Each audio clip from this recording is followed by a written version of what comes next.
Dear children and my dear students of Marwadi College, Ranchi Intermediate Department of Commerce, second year. आप लोगों को इस class में welcome है, स्वागत है। और मैं जानता हूं कि आप लोगों ने लास्ट क्लास में पढ़ाए गए अभिप्रेरण, जो लास्ट क्लास हम लोगों का था, उसमें पर्यवेक्षण के संबंध में हमने आप लोगों को बताया था और पर्यवेक्षण की आवश्यकताएं, महत्व और कॉन्सेप्ट एंड इम्पोर्टेंस और उसके डेफिनेशंस को हमने बताने का काम किया है। सुपरविजन के संदर्भ में हमने आपको बताया था कि सुपरविजन या पर्यवेक्षण का संबंध पर्यवेक्षकों को श्रमिक का मित्र, दार्शनिक और मार्गदर्शक कहा जाता है।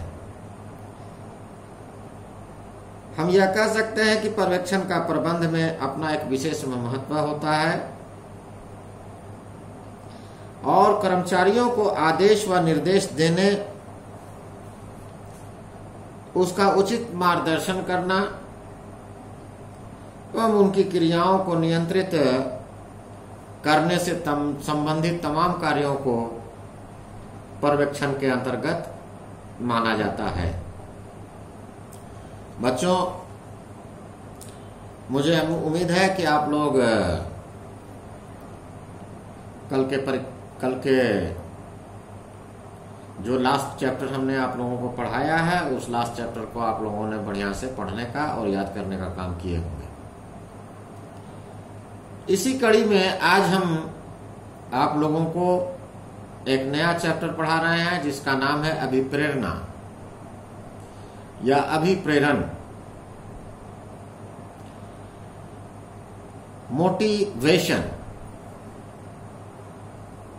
ये भी एक इंपॉर्टेंट चैप्टर है क्योंकि किसी भी कार्य को निश्चित लक्ष्यों और परिणामों की प्राप्ति करने के लिए और उन्हें मंजिल तक पहुंचाने के लिए यह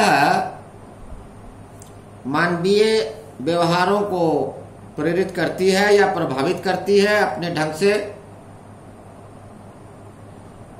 और निर्देशित करने तथा उत्प्रेरित करने का भी कार्य हमें अभिप्रेरण से मिलता है।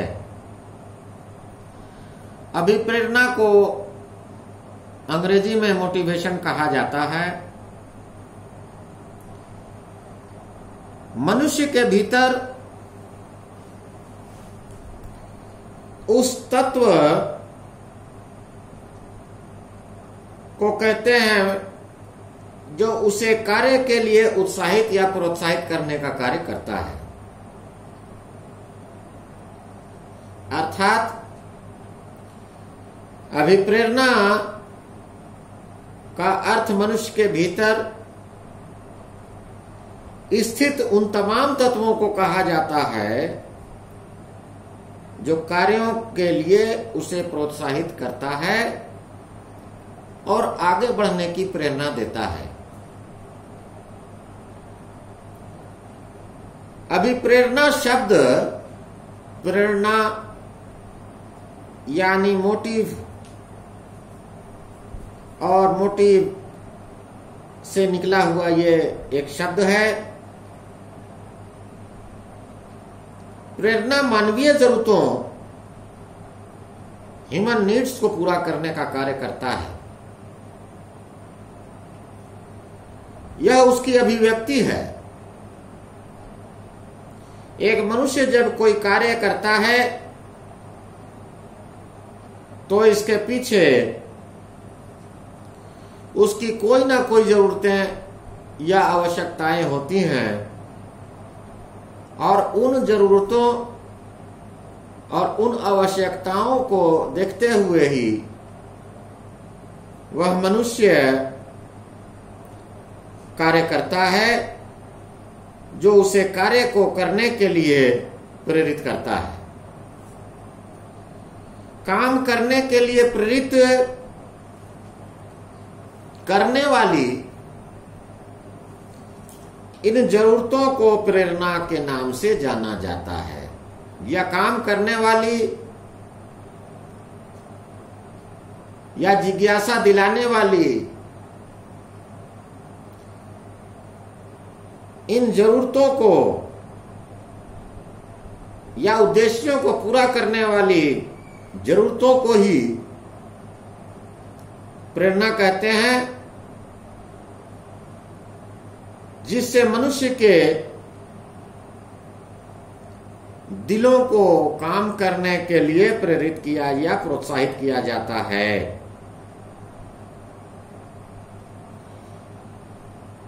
और उद्देश्य के तहत इन जरूरतों को महसूस कराने की प्रक्रिया को ही अभिप्रेरणा कहते हैं।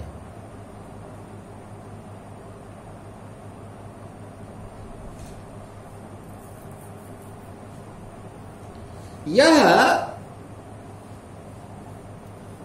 उद्देश्य की प्राप्ति के लिए लोगों को उनकी श्रेष्ठ योग्यता निष्पादन करने के लिए प्रोत्साहित करने की एक प्रक्रिया है। इसके माध्यम से उनकी क्षमता का विकास होता है और उनका पूरा उपयोग करने के लिए उन्हें प्रेरणा मिलती है।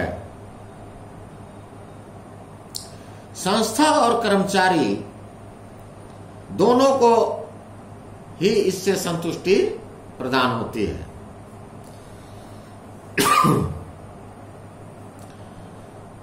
प्रोफेसर डोनेल एक बहुत बड़े विद्वान हैं, बहुत बड़े ज्ञाता हैं इस संबंध में। उन्होंने कहा है कि अभिप्रेरणा या अभिप्रेरित करना लोगों को इच्छित ढंग से कार्य करने के लिए प्रेरित करना ही होता है। और W.G. स्कॉट ने अपने शब्दों में कहा है कि अभिप्रेरणा का अर्थ अपेक्षित कार्यों को अथवा निश्चित लक्ष्य के प्राप्त करने की उत्कृष्ट इच्छा या अभिवृत्ति को कहते हैं।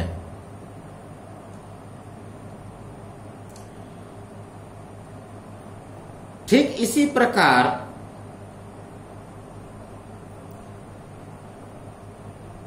मैकफॉर्लैंड ने अपने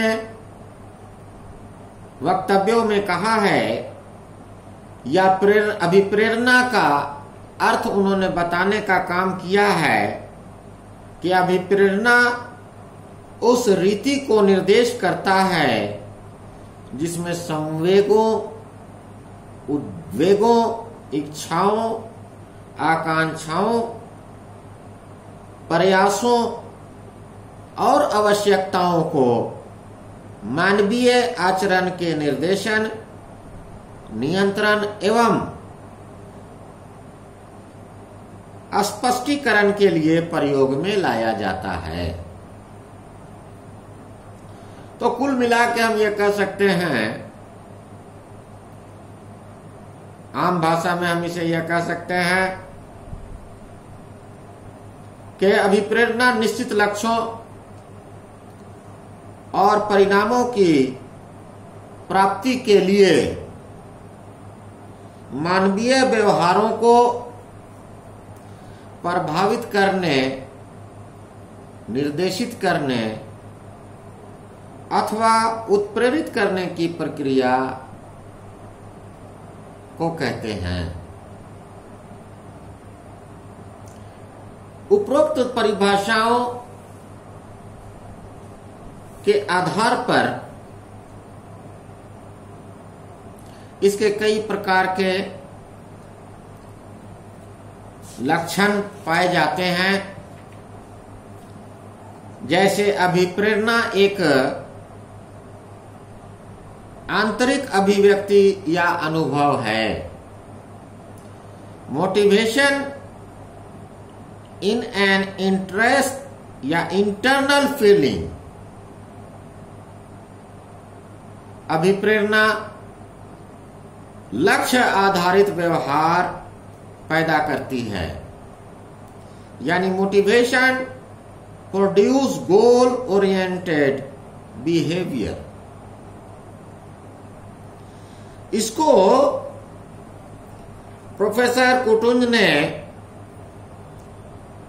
और डोनेल ने जो कहा था कि टू मोटिवेट इज द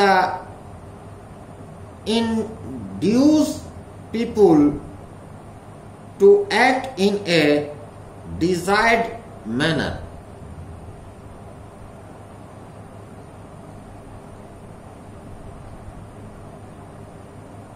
और फर्लैंड ने कहा था कि motivation refers to the way in which orgasm, device, desire, aspiration or need direct control or explain the behavior of human beings। तो अभिप्रेरणा के फीचर ऑफ मोटिवेशन के अंतर्गत कई बातें आती हैं। जैसे अभिप्रेरणा सकारात्मक तथा नकारात्मक हो सकती है। यह सकारात्मक भी हो सकती है और नकारात्मक भी हो सकती है। Motivation can be either positive either negative. अभिप्रेरणा एक जटिल प्रक्रिया के रूप में जानी जाती है, यानी motivation is a complex process. अभिप्रेरणा मनुष्य के व्यवहार को प्रभावित करती है। Motivation affects human behaviour.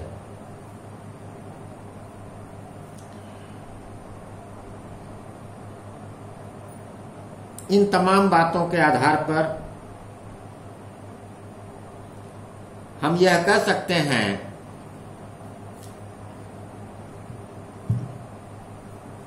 कि उपरोक्त अभिप्रेरणा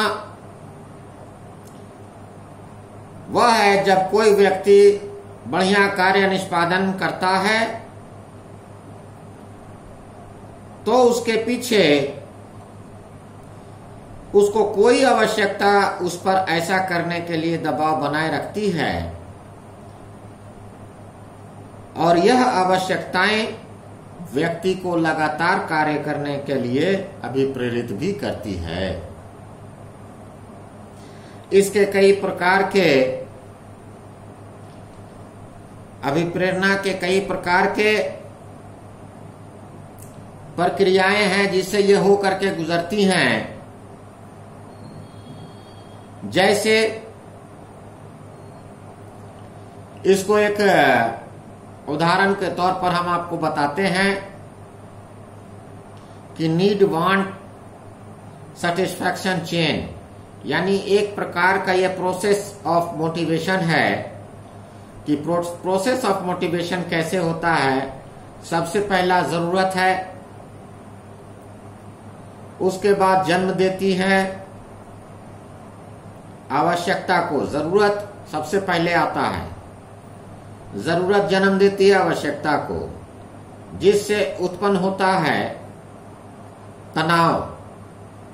तनाव जो जन्म देता है कार्यवाही को और जिससे प्राप्त होती है संतुष्टि।